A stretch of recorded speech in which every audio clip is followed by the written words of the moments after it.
Alors Sohail, aujourd'hui, confrontation très classique, Mercedes A45 AMG face Audi RS3, mais attention, la toute dernière génération d'Audi, une des rares à avoir encore un 5 cylindres, je sais, ça va te faire vibrer. C'est sûr. Et aujourd'hui, bien sûr, on est sur le circuit La Ferté-Gaucher, il pleut pas, mais il y a énormément de vent, et tu vas nous dire si tu préfères la rouge ou la bleue. Avec plaisir.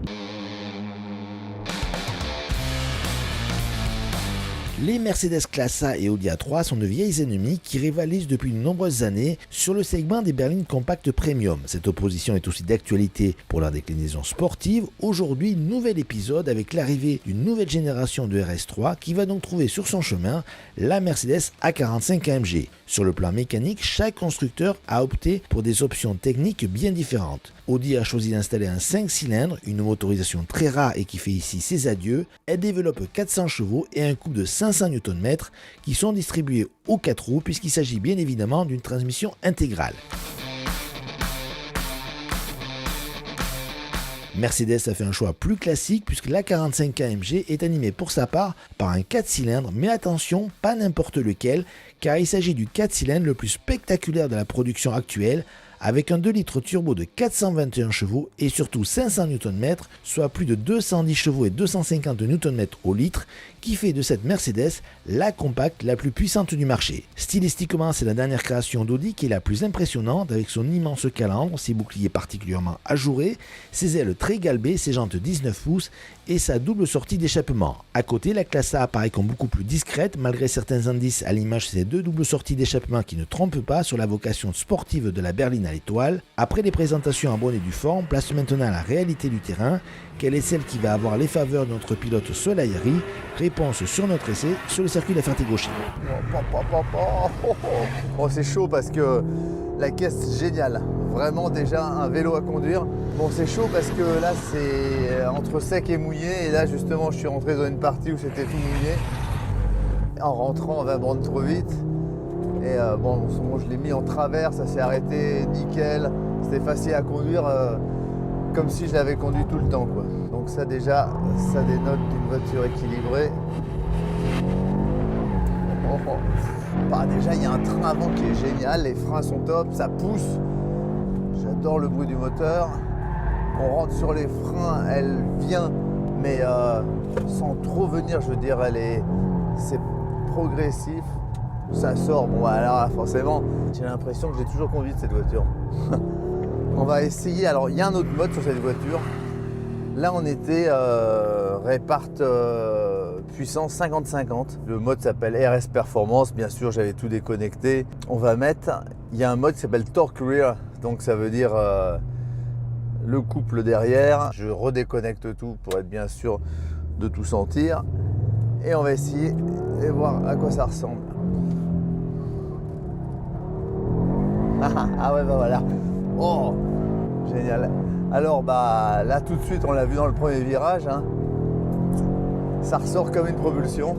En tout cas il y a une grosse partie de la puissance qui passe derrière. En entrée pas vraiment de changement.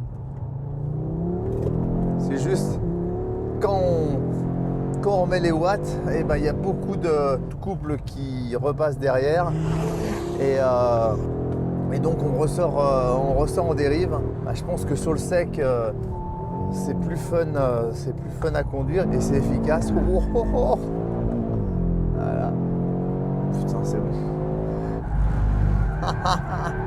Putain, ça monte tellement vite, je tape souvent dans le limiteur. Faut que je passe les rapports un peu plus vite, mais ça monte tellement vite que je suis en retard sur le passage de vitesse. Et moi j'adore cette position. Moi. Bah, je suis sûr que sous la pluie ce sera la plus rigolote, ça c'est sûr. Mais je suis pas sûr que sous la pluie ce soit la plus rapide. Mais sur le sec, je peux vous dire que c'est génial.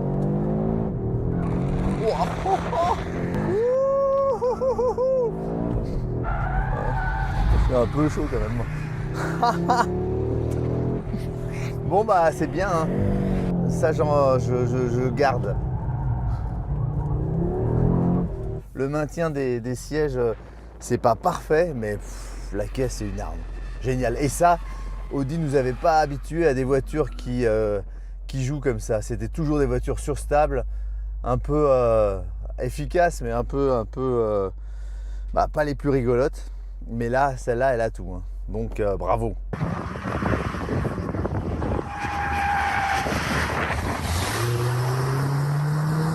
Le bruit est génial. Bah, c'est efficace. Hein.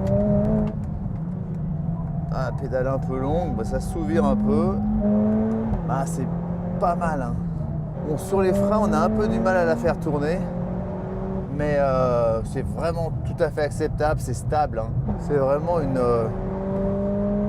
bonne auto, c'est pas hyper joueur. On aurait envie d'une voiture un peu plus, avec un peu plus de train avant. Là, j'ai du mal à la faire tourner, je sourire un peu. Par contre, après, ça sort hyper bien. Dès qu'on met les gaz, elle finit son virage. Il y a 0 sous-virage sorti. C'est juste un peu de sous-virage entrée. Les autoblocs sont hyper bien faits pour la sortie. C'est presque trop facile. On aurait aimé que le cul dérive un petit peu plus en sortie. Mais bon, on va pas se plaindre, c'est efficace. Mais par contre, j'ai rarement la possibilité de faire tourner la voiture sur les freins. La voiture est un peu souple hein, en suspension. Donc ça va être une voiture qui va être super sur les routes. Là, on est sur un circuit, donc forcément, c'est différent. Mais sur la route, ça va être une super auto. Et j'aime beaucoup l'ambiance, c'est feutré. C'est une voiture pour se déplacer vite sur les routes, avec sa famille, si on a envie. Enfin, bien sûr, c'est pas conseillé hein, d'aller vite avec sa famille. Mais bon, et en tout cas, c'est génial. C'est une bonne auto. Et c'est pas, voilà, on peut lui reprocher d'être pas la plus joueuse, mais on se fera pas surprendre. Il n'y a que sur sol mouillé tout à l'heure, on a qu'elle est complètement différente sous l'eau. Elle est du coup très survireuse d'un coup sous l'eau et en sortie de virage, plutôt que finir son virage comme elle le fait sur le sec, sous l'eau, elle a plutôt tendance à sous-virer un poil en sortie. Mais là, vraiment sur le sec, moi je suis emballé, c'est une bonne auto. C'est pas la plus fun, mais c'est efficace et que demander de plus. À part un peu de fun peut-être. Hein. Le bruit est génial. Alors le seul truc qui me déroute un peu, bon, la pédale est un peu longue, c'est que on a énormément de bruit, enfin en tout cas on entend bien le moteur en sortie, comme s'il y avait une valve à l'échappement qui s'ouvrait en sortie. Et quand on rentre les rapports, on a du mal à les entendre parce que la valve doit être fermée et le moteur ne fait plus de bruit. Alors c'est assez spécial, mais bon, juste une question d'habitude. Mais le bruit quand on accélère est génial. Et il faudrait, le seul petit défaut, on aimerait un train avant un peu plus efficace sur le sec, alors qu'on a vu tout à l'heure sous la pluie, c'est l'inverse. Sous la pluie, l'arrière engage énormément, presque trop. Et en sortie, l'inverse du sec, en sortie, on a tendance à sortir en léger sous-virage, alors que sur le sec, elle a tendance en sortie à finir son virage complètement sur les gaz. Bon, des tempéraments complètement opposés sur le sec et sous la pluie, mais une auto qui est efficace et dans laquelle on se sent super bien aussi. Voilà, bravo Mercedes.